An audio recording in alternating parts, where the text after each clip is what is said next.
Eu quero começar contando que durante uma reunião ministerial, o presidente Lula voltou a criticar Donald Trump e reforçou que o Brasil é um país soberano. André Anelli já está conosco e vai trazer as informações para a gente agora. O presidente Lula também fez críticas a Eduardo Bolsonaro.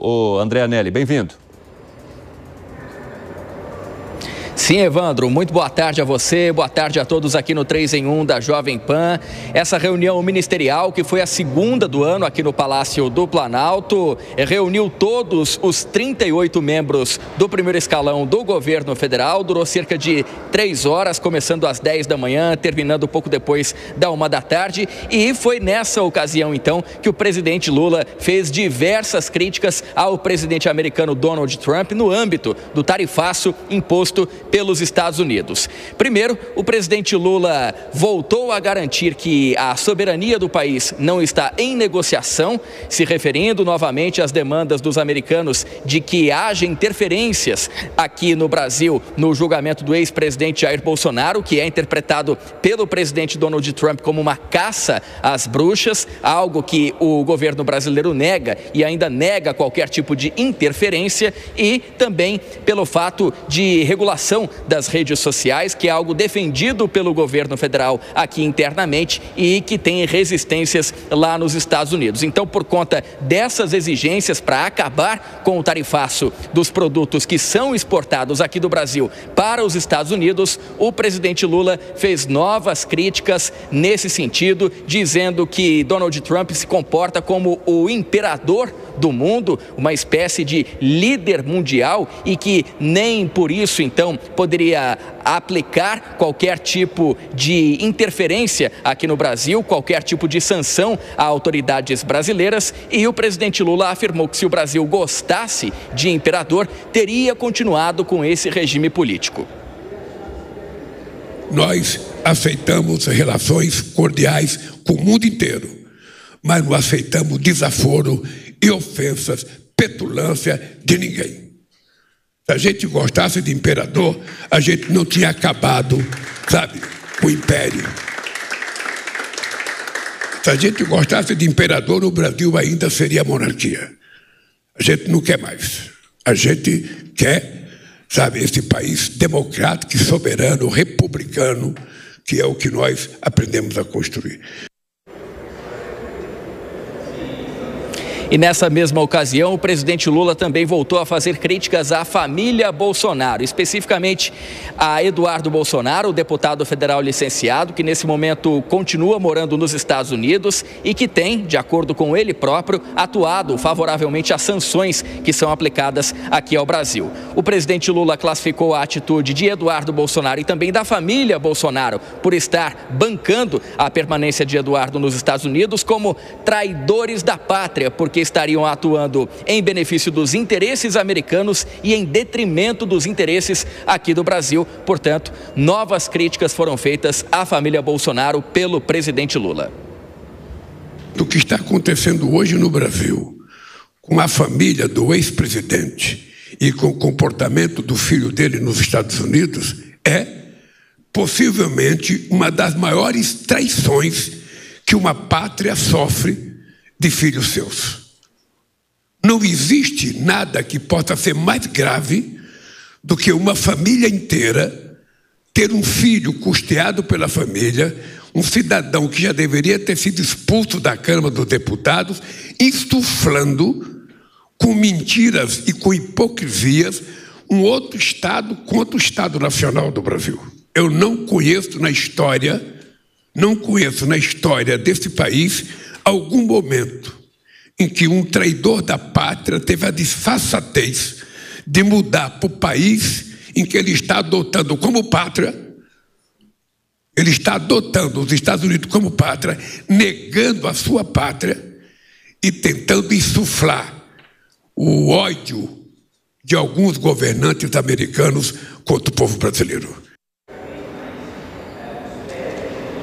Apesar de todo esse discurso de críticas, o próprio presidente Lula reafirmou que o Brasil continua à disposição das autoridades americanas para negociar novas tarifas para as exportações brasileiras aos Estados Unidos. O presidente Lula deu um exemplo que ele deixou muito claro junto aos ministros, que pelo menos 2 deles estão 24 horas à disposição para essas negociações com os americanos. Seriam então o vice-presidente, o ministro do Desenvolvimento da Indústria, Comércio e Serviços, Geraldo Alckmin, além do ministro da Fazenda, Fernando Haddad, mas até o momento as negociações ainda não avançaram e o governo federal continua apostando em medidas paliativas, como por exemplo, então, crédito para aquelas empresas que dependem das exportações aos Estados Unidos e que tiveram o faturamento afetado por conta do tarifaço. Evandro.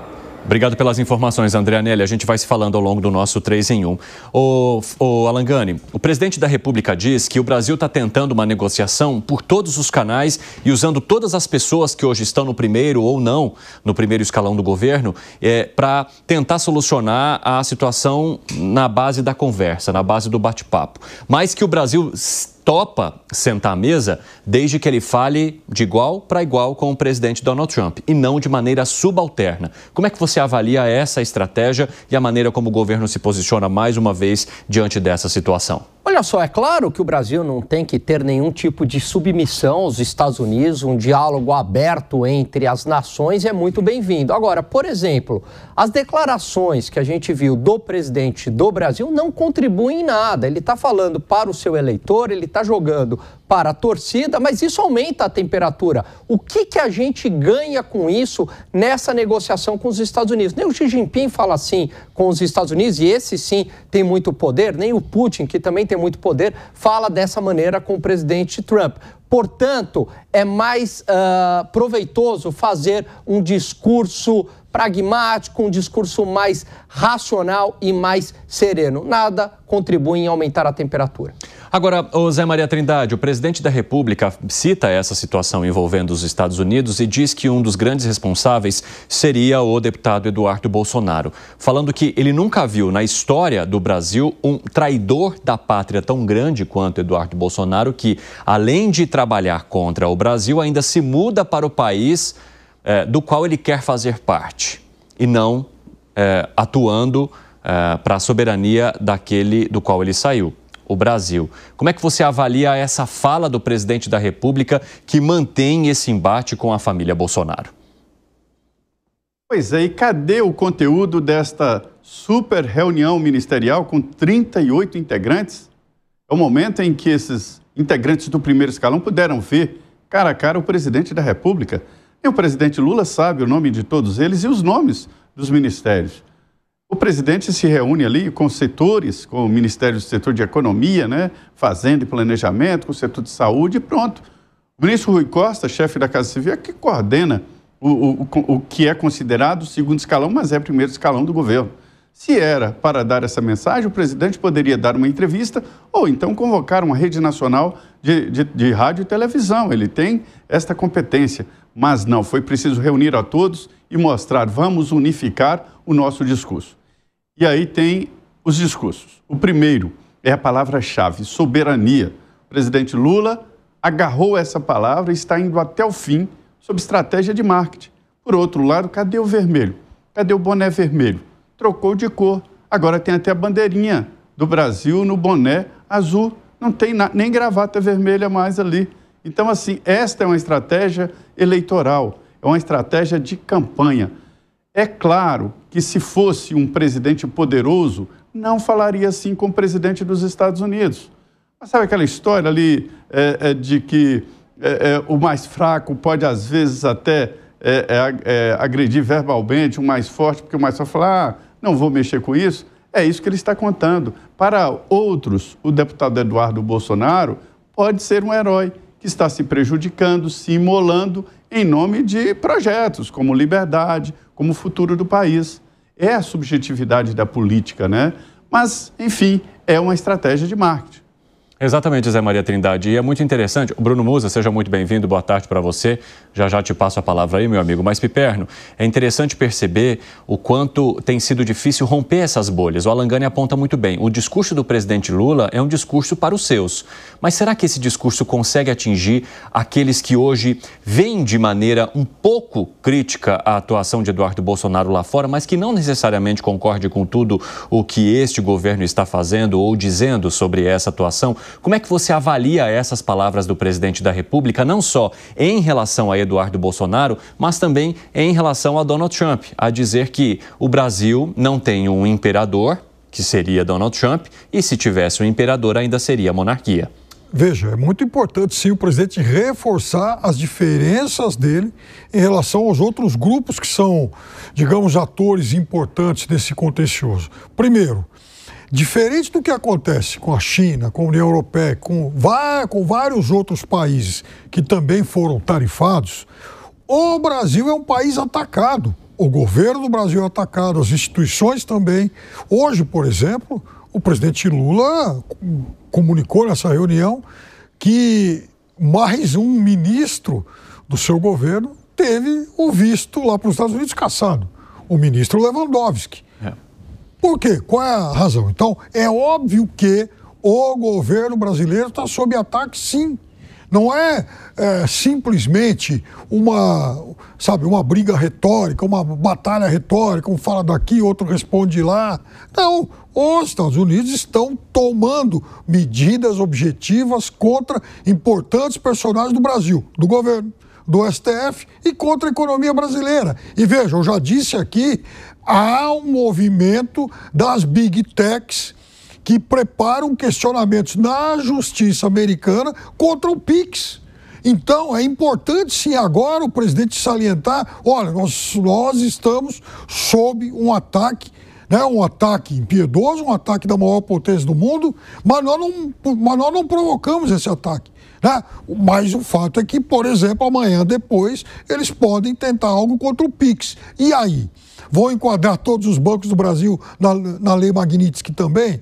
Então é óbvio que o governo também faz uma defesa preventiva. Agora, a questão do Eduardo Bolsonaro, o quinta coluna, é óbvio que isso sim, mostrar para o público interno quem é quem nessa história. E também acho que o governo brasileiro, nesse momento, não pode nem pensar em usar um bonezinho vermelho. E isso é coisa de quem apoia o movimento MAGA. O Bruno Musa, apesar dos bonezinhos aí, independentemente das cores deles, o Piperno diz aqui, não há subjetividade na resposta do governo, porque também não há subjetividade nas medidas que estão sendo aplicadas contra o Brasil.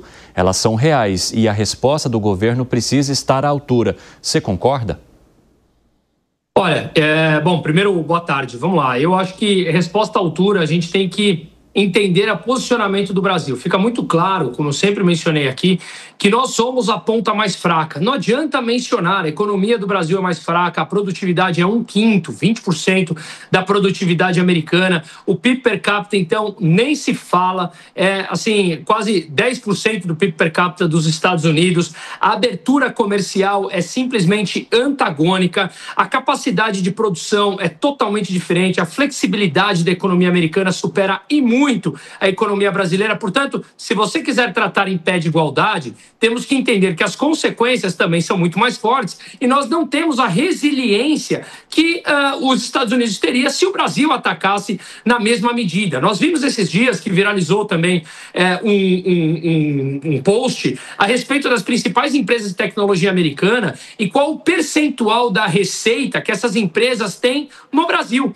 É praticamente irrisório. Ou seja, se essas empresas tivessem que ou pagar uma multa em reais ou simplesmente deixar o mercado brasileiro, claro que seria ruim para elas, mas representa uma fração muito pequena da receita global dessas empresas, mostrando que o Brasil precisa entender que as consequências podem ser severas. Agora vamos lá. Quando a gente fala de ataque às instituições ou ao governo, isso não é crime nenhum, ao que eu entenda. Ou seja, numa democracia, a gente poderia falar. Goste ou não do ex-governo, do Bolsonaro, aqueles que gostavam de taxá-lo de uma série de adjetivos fascistas, genocida, tinham total liberdade para fazê-lo. Nada acontecia.